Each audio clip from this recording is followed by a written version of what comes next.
Okay, so now that we understand why that biting develops, why it's there and what its purpose is, how do we stop the biting on the human hands or legs or whatever soft target gets within puppy's range?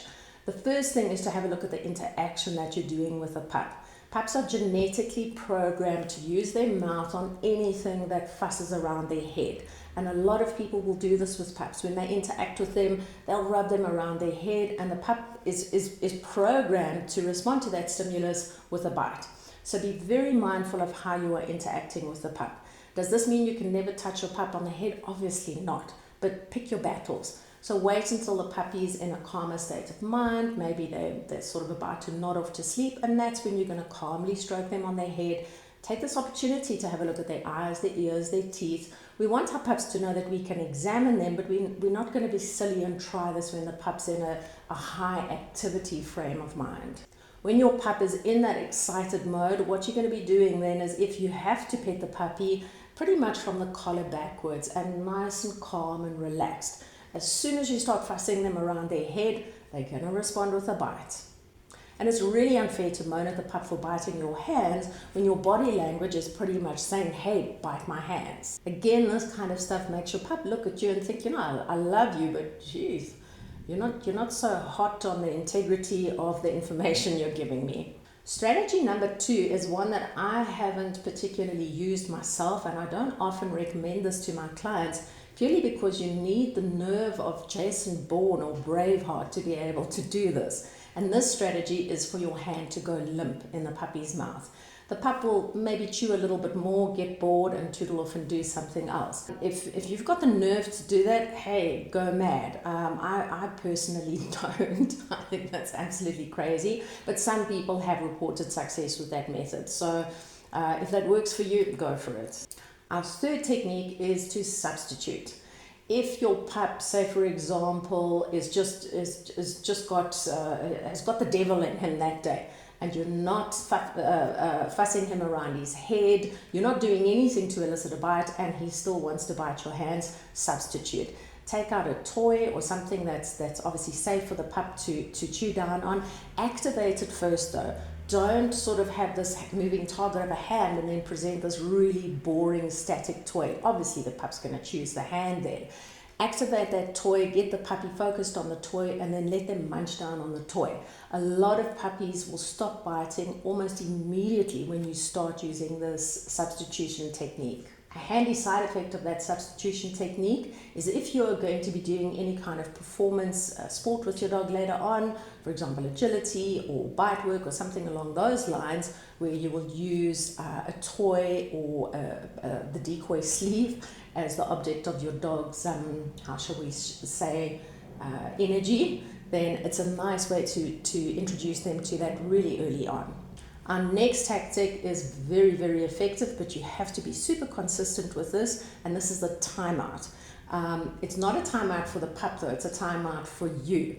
What happens in this is you go through all of those things, you've cycled through them, the puppy is still biting you, so that it's quite simple. You pretty much saying to the puppy, listen, while you're behaving like a moron, I'm going to go do something else.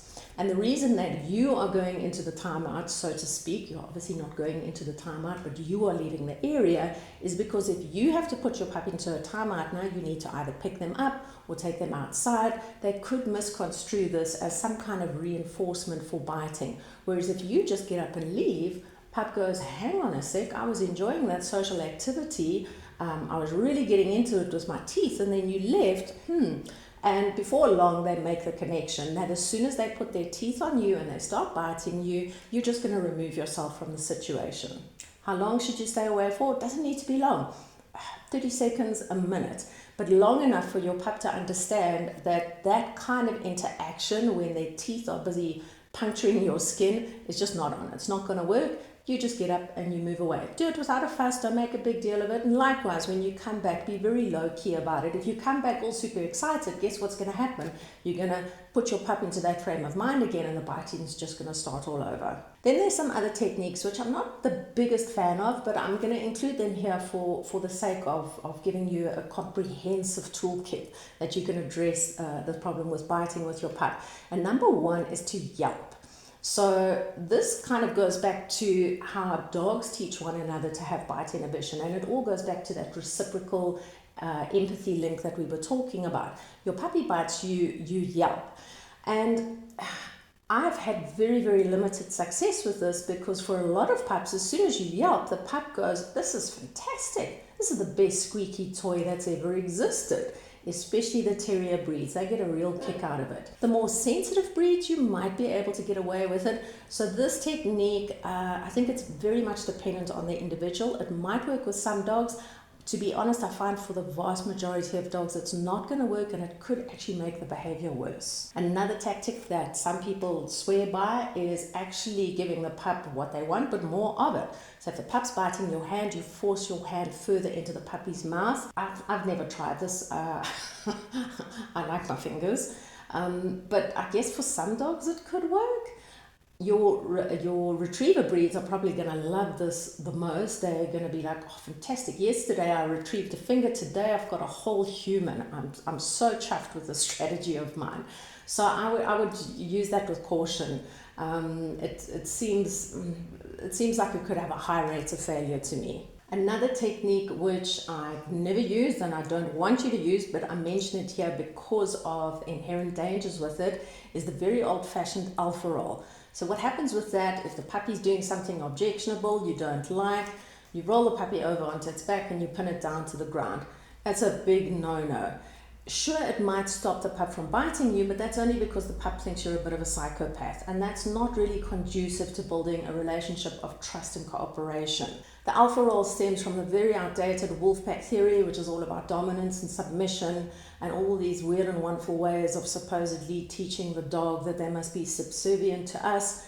The theory has been hugely debunked. Even the original author has retracted his paper, stating that this is not really applicable to domestic dogs. And furthermore, sure, we can observe dogs and we can read some of the signals that go on between dogs, but the bottom line is dogs know that we are not dogs, and we are not fluent in speaking dog, so to speak. There's a lot of nuance that we are blissfully unaware of. And I think if you try and use, or you cherry pick some of these things that you might observe and you try use them, you run the very real risk of saying something completely different to what you think you are saying. If we observe a dog in an alpha roll position, it got there voluntarily. It's an offered behavior. The other dog didn't pick it up and pin it down and force this dog into submission.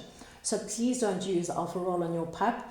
There are so many better ways to resolve puppy biting that are not going to damage the relationship that you are going to have with your dog.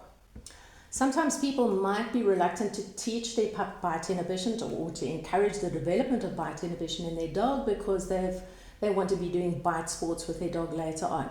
I can guarantee you, teaching your pup bite inhibition is not going to impact negatively on their ability to do bite sports later on, especially if you're using the substitution method. That's going to teach your dog to take out all of their energy on the toy, which will later transfer to the decoy's arm. So don't worry about that if you want a potential bite sport dog, or even if you want a dog that's going to be using a tuggy as a reward for something. Teaching them bite inhibition on human skin is not going to impact badly on that.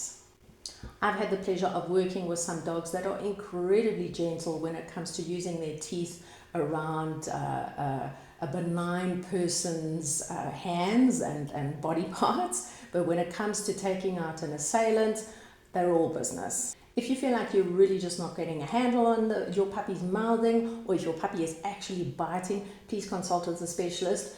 I've said it once, I'll say it a million times. Hope is not a training tool. You cannot hope that the problem is going to go away. You need to address it, and you need to address it now while your puppy is still young. Please don't wait until your pup is 6, 7, 8 months old and then try and sort this problem out. Now is the time to sort it out. Consider it an investment now for the years ahead. If you decide, well, I'm going to let my pup bite, but just not my hands, so you're going to stand up, and obviously your puppy can't reach your hands, a lot of pups will just transfer onto your feet or your pants. This is particularly common in the herding breeds, and this also can develop into a huge problem behavior that results in the pup not being part of the family, which then causes a whole number of issues on its own. Puppy biting is often one of the two main problems that puppy owners have. The other problem is toileting. If you're having an issue with toileting with your pup, check out our video over here. It takes you step by step through the process to ensure that your pup is reliably house trained in double time. Good luck on turning your wild alligator pup into a well-behaved canine companion. If you enjoyed the video, please like, consider subscribing, and we'll see you next time.